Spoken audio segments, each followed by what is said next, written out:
여기 세겹줄이라는 단어가 나오는데요. 세겹줄의 위력, 이렇게 말씀의 제목을 정해보았습니다. 세겹줄의 위력. 내일이면은 5월 21일입니다. 둘이 하나가 된다는 부부의 날입니다. 그래서 부부의 날에 이제 맞게 저는 어떤 말씀을 하면 좋을까 이렇게 생각을 하다가 이 말씀이 생각이 나서 함께 나누고자 합니다. 전도서에는 헛되다는 표현이 많이 나오는데요. 주님과 관련이 없이 하는 모든 일들이 헛되다라고 이렇게 표현을 하고, 또 그것은 곧 불행이라고도 표현을 하는데, 우리가 방금 읽은 이 본문의 8절 말씀에 사람의 불행에 대해서 잘 표현이 되어 있습니다. 이 불행에 대해서 요약을 하자면 그냥 자기만을 위해서 고생하는 것, 이거 자체가 불행이다라고 이렇게 말합니다. 우리 8절 한번 같이 읽겠습니다. 시작. 어떤 사람은 아들도 없고 형제도 없이 홀로 있으나 그의 모든 수고에는 끝이 없도다. 또 비록 그의 눈은 부요를 족하게 여기지 아니하면서 이르기를 내가 누구를 위하여는 이같이 수고하고 나를 위하여는 행복을 누리지 못하게 하는가 하여도 이것도 헛되어 불행한 노고로다. 불행한 노고로다. 자기는 홀로 있어서 자식도 없고 형제도 없습니다. 도와줄 사람도 없고 내가 도와줘야 될 사람도 없고 내가 부양해야 할 자녀나 배우자도 없는, 그냥 나 혼자 잘 먹고 잘 살면 되는 그런 사람인데도 불구하고 이러한 고민에 빠집니다. 하나는 벌어도 끝이 없는 욕심에 눈먼 그런 이기심으로 가득 차 있는 불행을 겪고요. 또 불행한 노고라고 그랬는데요. 고생하는데 낙이 없는 겁니다. 반대로 고생하는데 낙을 누리는 경우가 여기 이 사람의 완전 반대로, 여기 혼자 있지 아니하고 아들도 있고 형제도 있는, 그래서 자기가 부양해야 할, 책임져야 할 생명도 있고 또 도와주어야 할 동료도 있는 그런 사람을 위해서, 그런 사람들을 위해서 수고하는 사람들, 이런 사람들이 사실은 진짜 행복한 사람들이라는 것을 우리에게 보여줍니다. 우리는 나 혼자만 잘 먹고 잘 살면 좋을 것 같아요. 행복할 것 같아요. 요즘 젊은이들이 결혼을 안 하려고 하는 이유 중에 하나는 사실 둘이 살면 불편하거든요. 혼자 살면 편하거든요. 자유롭고 걸리는 거 없고. 그런데 성경은 그렇게 말하지 않습니다. 홀로 잘 먹고 잘 살려고 하는 것 자체가 이미 불행의 굴레 안에, 쳇바퀴 안에 갇혀 있다는 것을 보여줍니다. 우리 부모님들, 또 우리 남편이나 아내분들, 자기 자신을 위해서는 참 많은 것들을 절제하고 참 많은 것들을 포기하고 또 양보하기도 하고 또 주장하다가 끝내 타협하기도 하는 그런 일들을 겪을 때 많은 고심과 고뇌가 있을 것 같습니다. 때로는 그 부양해야 되는 자녀들에게 들어가는 이 경제적인 부담, 또 아플 땐 또 얼마나 마음 쓰여요. 이런 마음의 짐, 또 아내와 남편 간의 줄다리기 할 때 느껴지는 괴로움, 이런 것들이 정말 그냥 후회스러울 때 괜히 낳았다 하거나 괜히 결혼했다 하거나 이러한 후회가 될지도 모르겠습니다. 그런데 이러한 후회나 이러한 불평은 없는 사람에게는 굉장히 부러운 겁니다. 사실은요.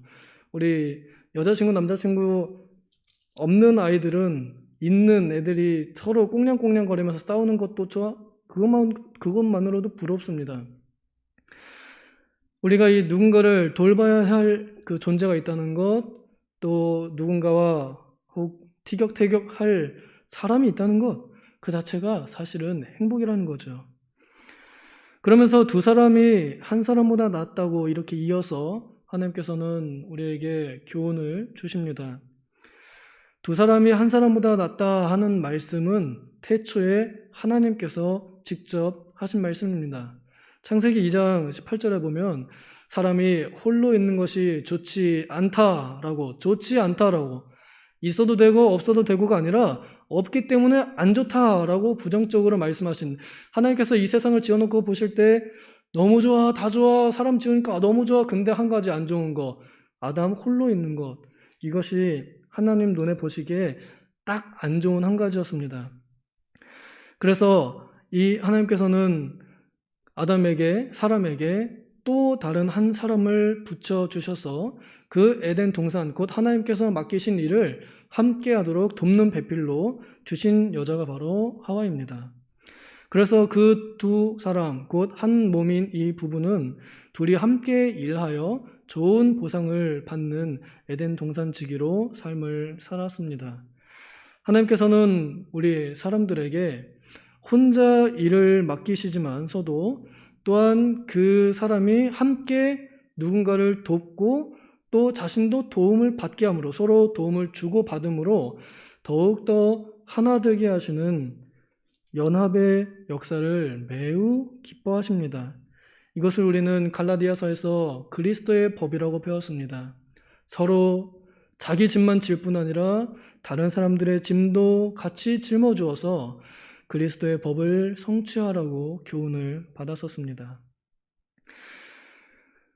이 두 사람이 함께 일하여 좋은 보상을 받는다고 하는데, 저는 신앙적으로 우리 모든 교회의 부부들이, 그리고 또 모든 교회의 동료들이 이러한 말씀의 교훈을 받고 함께 봉사하면 좋겠습니다. 이것만큼 교회의 행복이 또 생명이 있을까 생각이 들기도 합니다. 물론 우리가 예수 그리스도께서 나를 위해서 죽어주셨다는 것을 믿음으로 감사해서, 그래서 우리가 믿는 이라고 봉사하지만, 그러나 그것이 우리에게 때로는 별로 감흥이 못 오게 할 때도 있습니다. 우리가 무뎌지면 그렇습니다. 그런데 사람들이 우리를 이끌어줄 때 그때 우리 끌려갑니다. 저는 그래서 예수님께서, 눈에 보이지 않는 예수님께서 눈에 보이는 형제들, 눈에 보이는 자매들로 우리의 곁에 오셔서 그들의 말이나 그들의 손으로 우리를 잡아 당김으로, 그래서 같은 봉사를 하심으로 우리를 계속 봉사의 굴레 안에 넣으면서 움직이고 숨쉬게 하고 헐떡이게 하고 운동해서 강해지게 하고 자라나게 하는 역사를 하신다고 생각합니다. 그리하여 교회 안에서, 곧 교회를 이루는 성도와 성도의 그 연합체, 공동체 안에서 이루어지는 모든 일들을 통해서 하나님께서는 우리를 이끌어 가십니다. 우리 교회 안에서 모든 성도들이 함께 관계를 맺으며 살아가고 있습니다. 교우 관계를 잘 맺으면서 살아가고 있습니다. 그 목적은 여기 나와 있는 대로 좋은 상을 얻기 위한 것입니다. 좋은 상을 얻으려면 좋은 일을 해야겠죠? 그렇죠? 좋은 일이란 무엇일까요? 착한 일이란 무엇일까요? 지나가는 그 할머니, 할아버님들 도와드리는 것, 우리는 그런 것을 두고서 보편적인 착한 일이라 말하지만, 성경에 말하는 진정한 착한 일, 진정한 선한 일은 예수 그리스도를 믿는 일입니다. 이것이 하나님의 일이고요. 부부가 연합되어야 하는 목적, 그리고 성도가 서로 함께 연합해서 힘을 합해서 봉사해야 할 목적, 그 이유는 바로 선한 일에 선한 보상을 받기 위함이라는 말입니다. 저는 우리 교회 모든 홀로 계신 우리 집사님들이나 권사님들께서 아직 남편분이나 아내분이 살아계시다면 교회에 끌고 나오셔서 교회에서 함께 일하게 되시기를 여전히 바라고 기도합니다. 하나님께서 이별의 때를 주시기 전까지는 함께 이 땅에 남아서 수건 농부로서 함께 자기 가정의 교회의 자녀들의 마음밭을 그리스도께로 인도하는 그런 농부가 되고, 우리 회중교회, 도봉교회 안에서는 또한 한 부분을 맡으면서 잘 봉사하여서 교회를 더욱 발전시키고 이 교회를 통하여 새로운 열매들이 맺어가는, 또 사람들이 왔을 때 믿음이 더욱 강해지게 하는 그런 부부들로 세워지기를 간절히 바랍니다. 혹 아직 결혼하지 못한 저처럼 청년들에게는 저는 이런 걸 좀 강조하고 싶어요. 우리 배우자를 찾고 또 구하고 고민할 때 영매, 이걸 좀 보면 좋겠어요. 영적인 매력. 그냥 얼굴이 예쁘고 그냥 돈이 많아 보이고 뭐 직장이 튼튼한 그런 것이 아니라 영적인 매력이 있는 자매, 영적인 매력이 있는 형제를 찾고 그들과 함께 일할 때 좋은 일로 또 선한 일이 잘 이루어지는가? 그 요즘 이제 케미라는 단어를 잘 쓰는데 영적인 케미가 잘 맞느냐? 이 사람하고 봉사할 때 즐겁고 기쁘냐? 이걸 봐야지. 물론 이제 잘생긴 형제하고 일하면은 힘든 일도 기쁠 수 있겠습니다만 모르는 일입니다. 이런 좋은 일을 할 때 그 일이 정말로 행복하게 느껴지는 그런 자매나 혹은 형제가 있다면 우리는 좀 유심히 더 살펴보아야 될 것 같습니다. 혹 정말 그렇게 보이지 않는다 그러면 하나님 제발 내려주세요. 혹 기도를 열심히 해야 하겠죠. 10절에서는 둘이 함께 일하는 좋은 유익을 또 설명해 줍니다. 혹시 그들이 넘어지면 하나가 동물을 일으켜 붙들어 줍니다. 이것이 안전장치입니다. 마귀도 혼자 있으면 잡아먹습니다. 사자같이. 사자들이 정글에서 그 사냥감들하고 같이 뒹굴고 놉니다. 그러다가 무리에서 이탈한 한 마리 고놈만 죽자 살자 쫓아가서 잡아먹는다고 합니다. 넘어져 있는 그 하나가 되지 않도록 만드는 것이 바로 이 옆사람이에요. 특히나 부부는 하나님께서 짝지어 주셨다라고 이렇게 표현하기 때문에 이 세상 그 어떤 관계보다도 더 특별하고 또 인간이 끊을 수 없는 그러한 절대적인 관계에 있습니다. 붙잡아주지 않으면 어떻게 일어날 수 있겠어요? 편이 되어주지 않으면 어떻게 보호할 수 있겠습니까? 누가 내 아내나 내 남편에 대하여 안 좋은 소리를 했다 그러면 보통 우리 여성분들은 원래 감수성이 좋아가지고 공감을 잘 해줍니다. 남자들은요 아니에요. 이성적이어가지고 상대가 내 아내든 누구든 상관없어요. 그냥 내가 생각하기에 옳으면은 옳다고 판단하고 내가 생각하기에 틀렸으면은 내 아내나 내 친구라도 넌 틀렸더라고 얘기해주는 게 남자거든요. 사실은 제가 생각하기엔 그래요. 정말로 보호해주고 편이 되는 사람이라 그런다면 겉으로 볼 때는 무조건 감싸줘야 됩니다. 혹시 잘못했다 그러면 집에 가서 그냥 조용하게 둘이서 사실은 내가 아까 네 편 들었지만 내가 생각할 때는 너가 잘못했어. 이렇게 얘기해야지 사람들 다 있는 데서 막 면박 주고 네가 잘못했어라고 이렇게 하는 것이 과연 보호하는 것이고 붙들어주는 것일까? 저는 오히려 그것이 뒤로 많이 내팽개치고 멀리 뭐 공의나 정의를 세운다는 것과는 전혀 다른 문제인 것 같습니다. 물론 저는 겪어보지 않았기 때문에 그냥 이론적으로만 말씀을 드리겠지만 그러나 붙잡아주는 것, 또 붙들어주는 것, 막아주는 것, 안아주는 것, 보호하는 것 이러한 역할을 해주는 관계가 있다는 것 그것이 우리에게 큰 힘이 됩니다. 없는 자에게는 화가 있으리라 그러는데요. 실제로 둘이 여행하다가 한 사람이 쓰러지면 붙잡고 끝까지 가겠지만 혼자 여행하다가 쓰러지면 그 사람은 죽습니다. 여기서 말하는 화가 있다는 말은 죽는다는 말입니다. 그러니 혼자 있는 것이 얼마나 위험한지 또 얼마나 위태로운지 이렇게 강조를 하는 거죠. 11절에 또 두 사람이 좋은 점에 대해서 설명합니다.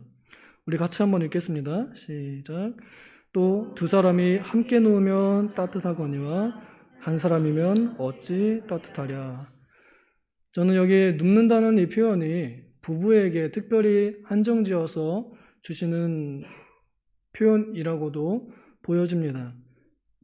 눕는다는 말은 성적인 관계를 맺는다 하는 의미도 내포되어 있기 때문에 그렇습니다. 부부가 두 사람이 함께 누워서 성관계를 하는 것은 굉장히 사람을 따뜻하게 하는 일이요 또한 뜨겁게 하는 일입니다. 이것은 우리를 부끄럽게 만드는 일이 아니라 서로가 서로에게 더 따뜻해지고 서로가 서로에게 더 열정적이게 되는 그래서 육체적으로도 가깝고 또 마음으로도 가깝게 하는 그런 일임을 저는 성경이 교훈하고 있다고 믿고 그렇게 생각합니다. 그런데 어느 시대인가부터 이 성생활, 그 성관계에 대해서 죄악시하고 또 더럽게 여기거나 부끄럽게 여기는 풍조가 이 세상의 풍조입니다. 부부에 함께 눕는 것은 굉장히 아름다운 일이고 또 하나님 앞에서 선한 일입니다. 이런 것들을 좋지 않게 생각해서 쉬쉬하고 말하지 않음으로 인해서 또 가르쳐주지 않음으로 인해서 일어나는 잘못과 또 범죄들이 훨씬 더 많습니다.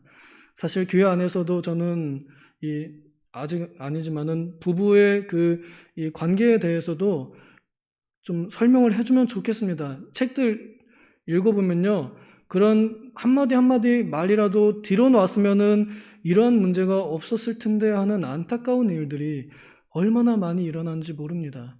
제가 여기서 다 드러내놓고 말은 못하지만 두 사람이 함께 누워서 서로를 따뜻하게 하는 일 굉장히 중요한데, 우리나라 많은 부부들 중에 이 섹스리스라고 하는 성관계가 없는 부부들이 굉장히 많다고 합니다. 이것은 굉장히 위험한 신호라고 모든 학자들이 입을 모아서 말하는데도 여전히 달라지지 않습니다. 두 사람이 함께 눕는 이 고유한 부부의 즐거움을 누리시면 좋겠습니다. 12절 같이 읽겠습니다. 시작. 한 사람이면 패하겠거니와 두 사람이면 맞설 수 있나니 세 겹 줄은 쉽게 끊어지지 아니하느니라. 한 사람이면 패합니다. 한 사람이면 싸우기 힘듭니다. 우리는 한 사람일 때 있고 두 사람일 때가 있습니다. 우리가 한 사람일 때는 하나님과 멀리 있을 때 우리는 혼자 있는 것 같고요. 우리가 주님과 함께 있다고 믿으면 그때 우리 주님께서 같이 계심을 느낍니다. 바울 사도가 핍박으로 인해서 굉장히 두렵고 힘들 때 주께서 내 곁에 서서 이르시되 하면서 주님께서 서 계심을 느끼고 사람들에게 간증하였던 것처럼, 내가 아직 결혼하지 못했거나 혹은 내가 봉사하면서 혼자 봉사 아무도 도와주지 않아 라고 하는 그런 상황에 있을 때 우리 스스로 나는 혼자가 아니라 내 안에 내 곁에 주님이 함께 영으로 계시다 하는 것을 믿을 때 우리는 승리할 수 있습니다. 그리고 또 실제로 육체적으로 우리가 두 사람이 함께 일할 때, 두 사람 이상이 일할 때 그때 우리는 이깁니다. 그리고 견뎌낼 수 있고 버틸 수 있습니다. 저는 아주 오래전 요나단이라고 하는 왕자 아시나요? 사울의 아들 요나단. 저는 이 사람과 그 사람의 무기 드는 사람 이름이 안 나와 있습니다. 그 두 사람이 이루었던 승리의 쾌거를 참 많이 생각합니다. 상황이 전쟁이 일어났는데 이스라엘 백성이 많이 밀려요. 그래서 이스라엘 백성 그 군인들이 다 두려움에 떱니다. 그리고 그 적군 블레셋이 막 의기양양해가지고 이스라엘 백성들을 얕보고 있습니다. 이때 마음이 담대한 사람이 요나단 한 사람입니다. 그래서 요나단은 자기가 왕자이고 백성들을 지켜야 하고 군대의 대장으로서 두려우면 안 되고 치고 나가야겠는데 본인이 혼자서는 못하겠어요. 그래서 자기 무기 드는 최측근의 보좌관에게 제안합니다. 야, 우리 둘이서 저기 적군을 절벽 타고 올라가자! 이렇게 얘기합니다. 그냥 갈 거면 혼자 가지. 왜 아랫사람한테 그렇게 얘기하고 왔을까? 저는 요나단이 개인적으로 두려움이 있었을 것 같아요. 인간적으로는요. 그런데 이 사람이 뭐라 그랬냐면 좋습니다. 가십시다. 이러고 같이 따라갑니다. 그 죽음의 길을요. 이 사람이 죽으러 가자는 얘기거든요. 그런데 자신의 왕자님, 또 자신의 상관에 대한 충성, 그리고 또 하나님께 대한 믿음을 가지고 함께 나아갔을 때 그 적군을 뚫고 들어가서 하나님께서 주시는 승리를 맛보았고 그것이 곧 이 전세 역전의 기회가 되는 일을 하게 되었습니다. 한 사람이면 패합니다. 그러나 두 사람이면 맞서 싸우고 또 이기고 이길 수 있습니다. 그러므로 우리가 혼자 있는 것이 얼마나 위험하고 또 위태로운지 좀 인식을 해보아야겠습니다. 그렇다면 혼자 있는 사람들이 누구인지도 돌아보아야겠죠.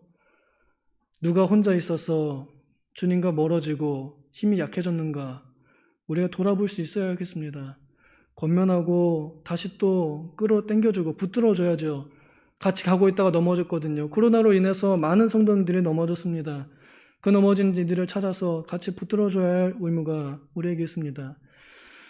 이렇게 하나님을 믿는 두 사람이 모였을 때 그 가운데 그리스도께서 같이 계시겠다고 약속하셨습니다. 그리하여 성도 두 사람이 모인 그 자리는 주님께서 함께 계시는 세 겹줄의 위력을 가진 모임이 됩니다. 오늘 이 자리, 우리가 그리스도의 이름으로 모인 이 자리가 바로 세 겹줄의 위력을 가진 아주 강력한 공동체가 되었습니다. 우리는 패하지 않습니다. 우리는 이겨냅니다. 우리는 아무런 힘이 없습니다. 사실 우리 각자에게 주어진 일들을 감당하고 처리하는 데는 나는 못합니다. 그런데 우리가 함께 그 문제를 나누고 우리가 함께 기도해서 서로가 서로에게 줄이 되고 끌어당겨주는 힘이 될 때 그리스도께서 우리 안에 함께 계셔 우리를 통하여 그 능력을 이루어 가십니다. 교회가 교회의 이름으로 복음을 전하는 일, 근방에 그리스도의 빛을 내는 일, 또 성도의 어려움에 힘을 합쳐서 기도하고 물질로 도와주는 일, 이런 일들이 결코 허망한 일이거나 결코 허약한 일이 아니라 그 사람의 생명을 살리고 주변의 영혼들을 살리는 아주 위대하고 막강한 힘을 가지게 된다는 것입니다. 그러므로 우리가 모여야 할 것이고, 그러므로 우리가 함께 기도 제목을 나누고 함께 기도해야 할 것입니다. 특히 부부 또 혹은 우리 그리스도의 연인들, 아직 결혼하지 않았지만 그런 연인들도 그냥 밥 맛있는 거 먹고 그냥 좋은 데 가는 것이 아니라 서로의 고민을 나눌 때 영적인 교제가 있으면 그것이 바로 천국이요, 그것이 바로 천국만 아닐까요? 우리 결혼하신 분들 배우자하고 함께 기도 제목을 나누어서 기도하는 일, 저는 이것부터 시작하면 좋을 것 같습니다. 교회는 안 가더라도 나를 위해서 조금 기도해줘라. 어떻게 하느냐? 네가 원하는 거 말하고 예수님의 이름으로 기도합니다. 그렇게만 해라. 이렇게 알려줘서 서로 기도하는 것부터 시작하면 저는 그 모임에 반드시 주님께서 함께 계시고 그 가정이 그리스도의 가정이 되고 그 가정들이 모여서 우리 교회가 더욱더 왕성하고 흥왕하게 되리라 믿어 의심치 않습니다. 부디 바라건대 여러분들의 가정이 또 여러분들의 배우자로부터 이 교회가 강력히 세워지는 그런 세 겹줄의 위력을 가진 부부들 또 연인들 되시기를 소망합니다.